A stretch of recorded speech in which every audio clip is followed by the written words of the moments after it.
ప్రియమైన వాళ్ళారా, ప్రభువైన యేసుక్రీస్తు నామములో అందరికీ వందనాలు. మరి ఈ దినం కూడా మన బైబిల్ వాక్య ధ్యానం కొరకై అపోస్తలుడైన పౌలు రోమీయులకు రాసిన పత్రిక 2వ అధ్యాయము 11వ వచనం చూస్తాను.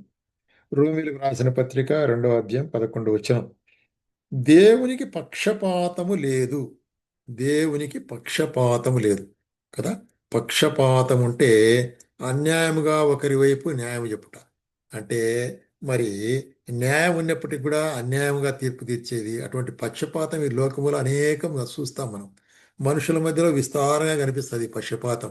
బంధువులైన వారి మీద పక్షపాతము, లేకపోతే తనకు డబ్బులు ఇచ్చిన వారి మీద పక్షపాతము, ఈ విధంగా చూస్తాం. అయితే దేవునికి పక్షపాతము లేదు. దేవునికి పక్షపాతం లేదు కాబట్టే ఆయన ఏమంటున్నాడంటే ఇజ్రాయేల్ తన ప్రజలతో చెప్తున్నాడు, మీరు కూడా అట్లాగే ఉండాలంటాడు కదా.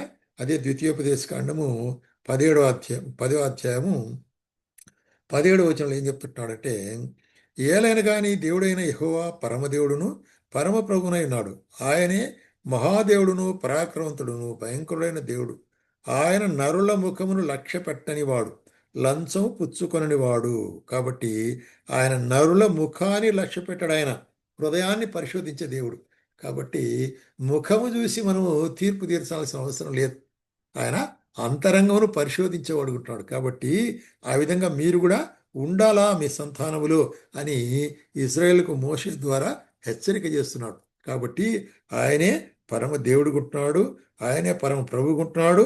ఆయన మరి నరుల ముఖమును ఆయన లక్ష్య పెట్టాడు. ముఖాన్ని చూసి ఆయన తీర్పు తీర్చం, ఆయన హృదయాన్ని చూసి తీర్పు తీరుస్తాడు అనేటువంటి అంతరంగికమైనటువంటి కార్యాన్ని ఇక్కడ బయలుపరుస్తున్నాడు.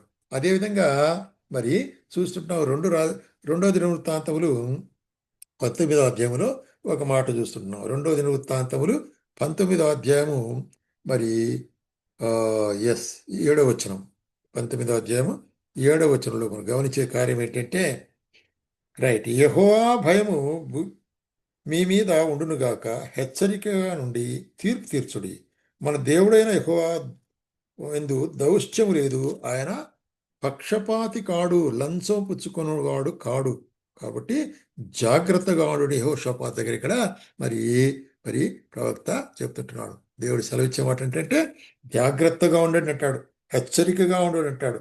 యెహోవా భయము మీ మీద ఉండాలి. ఎందుకంటే న్యాయాన్ని అన్యాయంగా మారుస్తూ, న్యాయాన్ని మరి తిప్పివేస్తూ, పేదలకు అన్యాయం చేస్తూ, అనాథలకు అన్యాయం చేస్తుండే ఈ దినాలు మనం చూసినట్లయితే ఈ దినాలు మనం చూసినట్లయితే ఎంతో సాధారణంగా జరుగుతున్నది. అయితే దేవుని వాక్యం సెలవిచ్చే మాట ఏంటంటే ఆయన దాన్ని సహించడు. కాబట్టి దేవుని భయం మీద, దేవుని యందు భయం మనం కలిగినట్లయితే దేవుడైన యెహోవా చెప్పినట్లు ఆ పక్షపాతం లేకుండా ఉండాలి. ఆయన యందు ఏ దౌష్ట్యం లేదు. ఆయన లంచం పుచ్చుకునేవాడు కాదు. ఎందుకంటే లంచము మనిషిని యొక్క కార్యాన్ని, హృదయాన్ని మార్చివేసేదిగా ఉంటున్నది. అందుకొరకే యోబు గ్రంథంలో కూడా యోబు ఒక మాట అంటాడు. యోబు గ్రంథము 34వ అధ్యాయము 19వ వచనంలో, రాజులెడల పక్షపాతం చూపిన వానితోనూ, బీదల కన్నా ధనము గల వానిని ఎక్కువగా చూడని వానితోనూ అలాగ పలుకుట తగునా? వారందరూ ఆయన నిర్మించిన వారు కాదా? కాబట్టి దుష్టులు, రాజులు, పేదలు, ధనికులు, ధనహీనులు అందరూ దేవుడు సృజించిన వారే.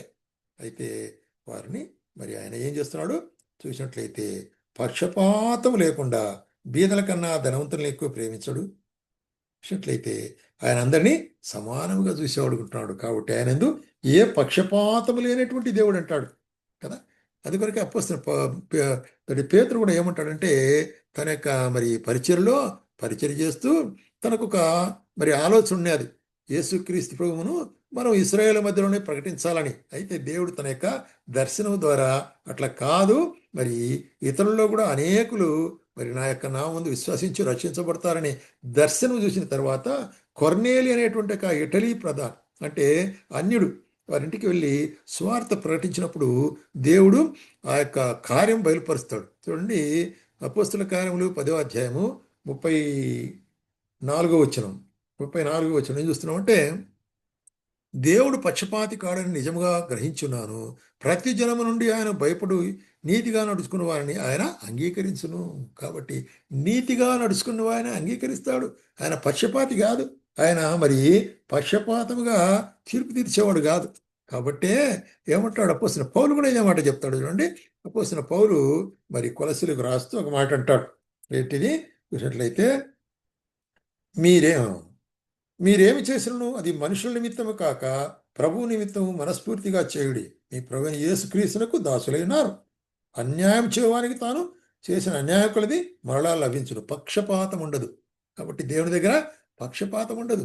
మరి కాబట్టి అన్యాయం చేసినవాడు తిరిగి మరి అన్యాయపు తీర్పును పొందుతాడు. కాబట్టి చాలా జాగ్రత్తగా ఉండాలి అంటున్నాడు. పేతురు కూడా మరొకసారి తన పత్రికలో ఏం చెప్తున్నాడంటే, మొదటి పేతురు మొదటి అధ్యాయము 17వ వచనం, పక్షపాతము లేకుండా క్రియలను బట్టి ప్రతివానికి తీర్పు తీర్చువాడు తండ్రి మీ అని మీరు ఆయనకు ప్రార్థన చేస్తున్నారు కనుక మీరు పరదేశులైనంత కాలం భయముతో గడుపుడి.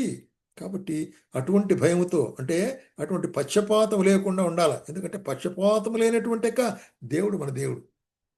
ఆయన మరి పక్షపాతం లేకుండా మరి తీర్పు తీర్చేటువంటి దేవుడు. కాబట్టి జాగ్రత్తగా ఉండాలంటాడు పేతురు చెప్పాడు. కాబట్టి విశ్వాస జీవితంలో ఇటువంటి పార్షియాలిటీని చూపించకూడదు. ఎప్పుడే కానీ నీకు ఒక న్యాయం తీర్చేటువంటి ఆస్కారం ఏర్పడితే అప్పుడు నువ్వు న్యాయంగానే ప్రవర్తించాలా అనేటువంటి కార్యాన్ని. అదేవిధంగా మరి ఇంకేం చెప్తున్నాడు, ఆయనకు తీర్పుని గురించి ఏం చెప్తున్నాడు అంటే, ఇదిగో నేను త్వరగా వస్తున్నాను అంటున్నాడు కదా. మరి ప్రకటన గ్రంథం 22వ అధ్యాయం చూసినట్టయితే, ఇదిగో త్వరగా వస్తున్నాను, వాని వాని క్రియల చొప్పున ప్రతి వానికి ఇచ్చుటకు నేను సిద్ధపరిచిన జీవితం నా యొద్ద ఉంటుంది. వాని వాని క్రియల చొప్పున. ఇక్కడ పక్షపాతం లేదు. ఎవడు ఏ క్రియ చేస్తే అది. పాప క్రియ చేసిన ఆయనకి పాపానికి తగిన ఫలం, ఆయన ఎందు నీతి క్రియ చేసిన నీతికి ప్రతిఫలం. కాబట్టి వాని వాని క్రియలకు ప్రతిఫలం ఇచ్చేదానికి దేవుడు పక్షపాతి కాడు అనేటువంటి కార్యాన్ని మనం గుర్తిరిగినట్లయితే మన యొక్క జీవితాల్లో కూడా ఆయన నమ్ముకున్న మనం కూడా పక్షపాతం వహించకూడదు అనే కార్యాన్ని మరి పరిశుద్ధ గ్రంథం మనకు బయలుపరుస్తుంది.